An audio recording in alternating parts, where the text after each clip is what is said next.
سلام، خوش اومدید به کانال بانک فیلم. اینجا توی بانک فیلم ما بهترین فیلم ها از برترین کارگردان ها رو معرفی میکنیم. کسایی که هر فیلمشون یه امضای شخصیه. تارانتینو، کریستوفر نولان، اسکورسیزی، وودی آلن تا برگمن. حمایت شما تنها با یه لایک، سابسکرایب و گذاشتن کامنت میتونه به ادامه مسیرمون کمک کنه.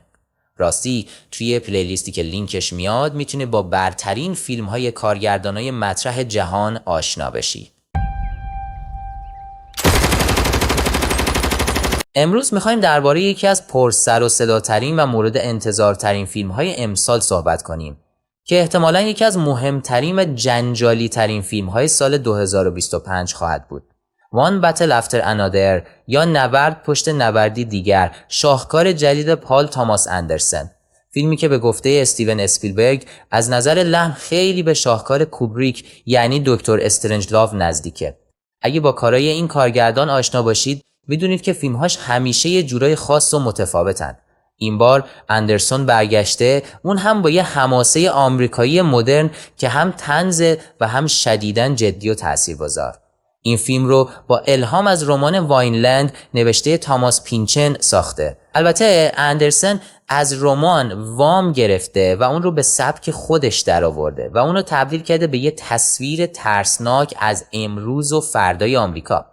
فیلم وان بتل افتر انادر یه جور ترکیب عجیب و غریبه.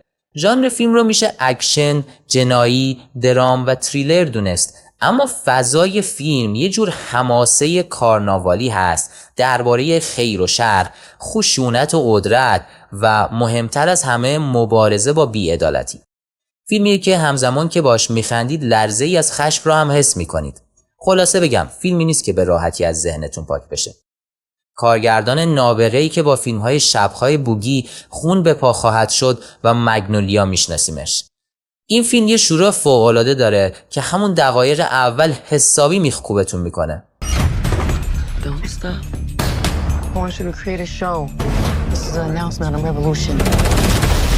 فیلم ما رو میبره توی یک آمریکای پادگانی و فاشیستی، جایی که پلیس و ارتش یکی شدن و تبدیل شدن به یک نیروی اقتدارگرای بی‌رحم، جایی که مهاجرا رو در بازداشتگاه‌های دست جمعی جمع می‌کنن و یک گروه مخفی از ملی‌گرایان مسیحی یا کریستیان نشنالیست توی اتاق‌های دربسته برای آینده کشور تصمیم می‌گیرن. در مقابل یک عده چریکی انقلابی هم هستن که سعی می‌کنن با بمبگذاری‌های پراکنده و دزدی از بانک این رژیم رو به چالش بکشن. خب بریم سراغ بازیگرایی که واقعاً ستاره‌های بی‌نظیری تو این فیلم حضور دارن. اول از همه بریم سراغ بازیگر اصلی فیلم، لئوناردو دیکاپریو.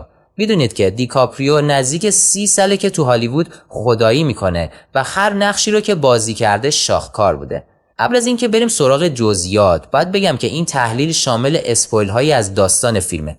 ما توی صحنه‌های اول فیلم میفهمیم که باب یه فعال بمبگذار بوده که عضو یک گروه تروریستی داخلی به اسم فرنچ 75 بوده. رهبر این گروه یه زن کاریزماتیک و مرموزی به اسم پرفیدیا بورلی هیلز با بازی فوق‌العاده تیانا تیلور هست که باب کاملا تحت تاثیرش بوده. دیکاپریو در این فیلم یه بازی فوق‌العاده از خودش نشون میده. باب یه آدم پارانوید و معتاد به علفه که اکثر وقتش رو تو خونه با روپوش حموم میگذرونه. اندرسون با هوشمندی نقش باب رو به یک معتاد به مواد مخدر بی هدف و بی ثبات تبدیل میکنه که از آرمانهاش فاصله گرفته. این لایه کمدی و انسانیت گم شده باعث میشه بازی دیکاپریو درخشان باشه. به نظر خیلی ها این بهترین بازی او از زمان گرگ وال استریت بوده.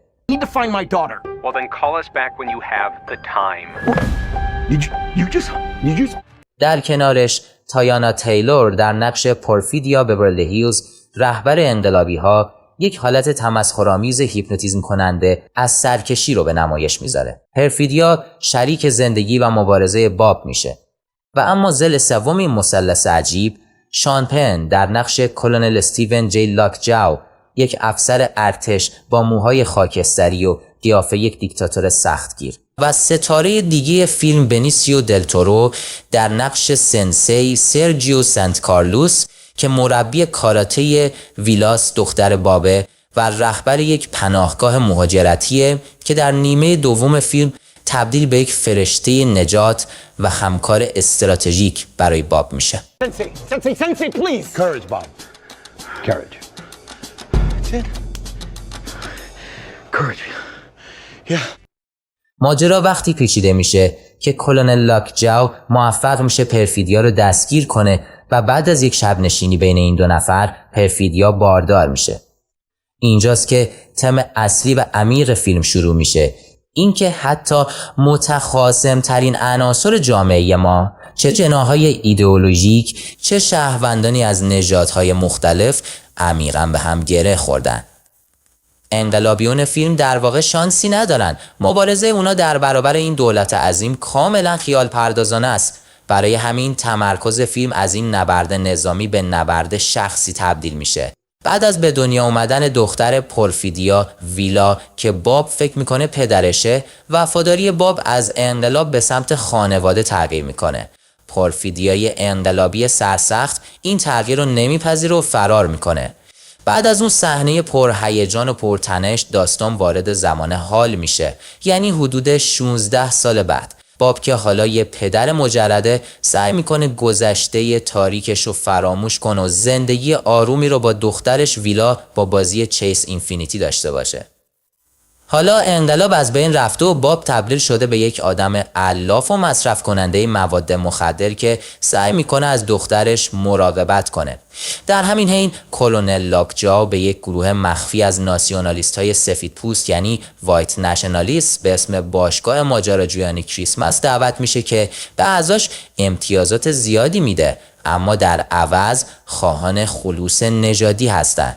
وقتی لاکجاو میفهمه که اونا ممکنه از فرزند دورگش با خبر بشن، یک نقشه آدمربایی میریزه و اینجا نیمه دوم فیلم تبدیل میشه به ماجرای هیجان انگیز پرتنش که ضربانش رو مدیون موسیقی مدرن جانی گرین‌وود هستیم. صحنه‌های فیلم پر از کلوزآپ‌های درشت و تصاویری با جزئیات فراوانه که با یک حس و حال تاریک دهه 70 آغشته شدن و شما رو از نظر احساسی به شدت درگیر میکنن. پل توماس اندرسون و فیلمبردارش مایکل باومن یک سبک بصری مسحول کننده ساختن که بیننده رو با خودش میبره. اندرسون برای ساخت این فیلم از یه فرمت فیلمبرداری قدیمی به اسم ویستا ویژن استفاده کرده که باعث شده هر صحنه‌ای بزرگتر و حماسی‌تر از چیزی که هست به نظر برسه. ویستا ویژن یه فرمت فیلمبرداریه که دهه 1950 پاراماونت اختراعش کرد برای پرده عریض سینما.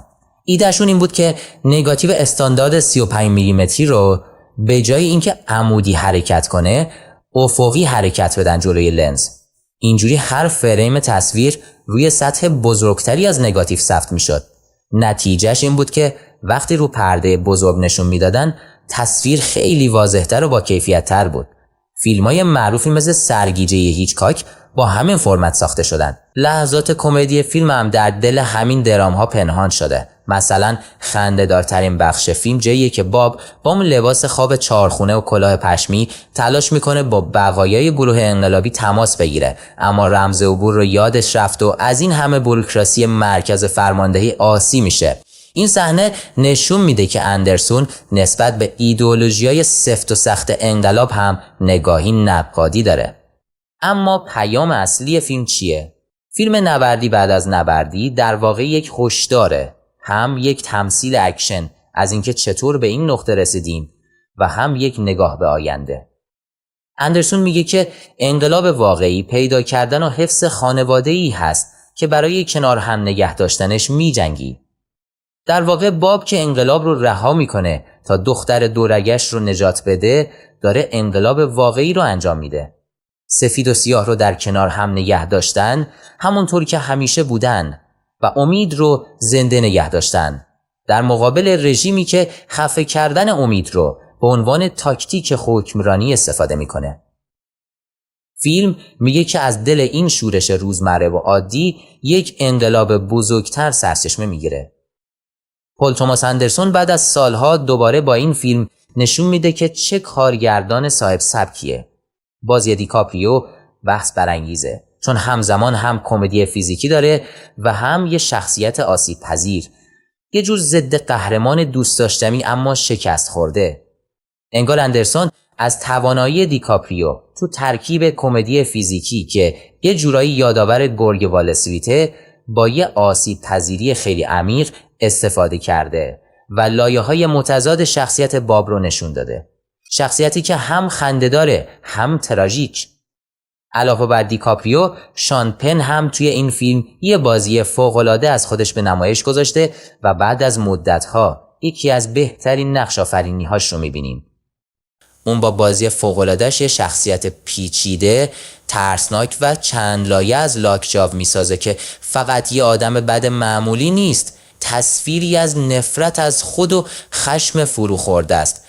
نقدها میگن پن تونسته روی لبه باریک شرور بودن و چند لایه بودن حرکت کنه و یادآوری کنه چه بازیگر غولیه.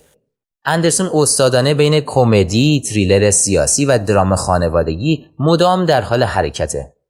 این تنوع بازی‌ها کمک میکنه تا این تغییر لحن‌ها جواب بده. خیلی از بحث‌ها سر مضامین سیاسیه. فیلم پر از ارجاع به مسائل روز آمریکاست، مثل مهاجرت و ناسیونالیسم افراطی. با وجود همه این سیاهی‌ها به نظر میاد تاکید نهایی فیلم روی اهمیت عشق و ارتباط انسانیه و خود عنوان نبردی پس از نبردی دیگر یعنی مبارزه تموم شدنی نیست. موسیقی متن جانی گرین‌وود هم مثل همیشه فوق‌العاده است، پرتنش و مؤثر. تاریخ اکران فیلم هم 26 سپتامبر 2025 اعلام شده. این فیلم یک قمار خیلی بزرگ برای استودیوی برادران وارنر، چون فیلم های پل توماس اندرسون با اینکه همیشه کلی تحسین میشن معمولا تو گیشه پول خیلی زیادی در نمیارن، یعنی فیلماش هنری تر محسوب میشن تا تجاری. بودجه این فیلم حدود 130 میلیون دلار بوده که برای یه فیلم با سبک پل توماس اندرسون این رقم خیلی خیلی بالاه. مثلا پرفروشترین فیلمش تا حالا همون خون به پا خواهد شد بوده که حدود 76 میلیون دلار فروخت تو کل دنیا و بعضی فیلماش کمتر از بودجهشون فروختن. طبق گزارش وال استریت جورنال، استودیوی وارنر کل شرط بندیش رو گذاشته روی قدرت ستاره‌ای لئوناردو دیکاپریو. امید دارن حضور دیکاپریو بتونه اون طلسم گیشه اندرسون رو بشکنه. دیکاپریو یکی از معدود ستاره‌های باقی مونده است که اسمش به تنهایی میتونه مردم رو بکشونه سینما. سوال اصلی اینه که آیا تماشاگرای عادی هم مثل منتقدا با این فیلم ارتباط برقرار میکنن یا نه؟ حاضرن پول بدن برن یه اکشن پیچیده و غیر متعارف که از روی یه رمان سختخوان اقتباس شده رو ببینن؟ اگه مردم عادی هم از فیلم خوششون بیاد میتونه یه برد بزرگ باشه، ولی اگه نه میتونه یه شکست تجاری بزرگ باشه. قطعاً این فیلم رو باید دید، هم به خاطر بازی‌های درخشان و داستان پرهیجانش و هم به خاطر پیامی که برای روزگار ما داره. شما نظرتون چیه؟ با این توصیفات به نظرتون نبردی بعد از نبردی میتونه یکی از بهترین فیلم‌های پل توماس اندرسون باشه؟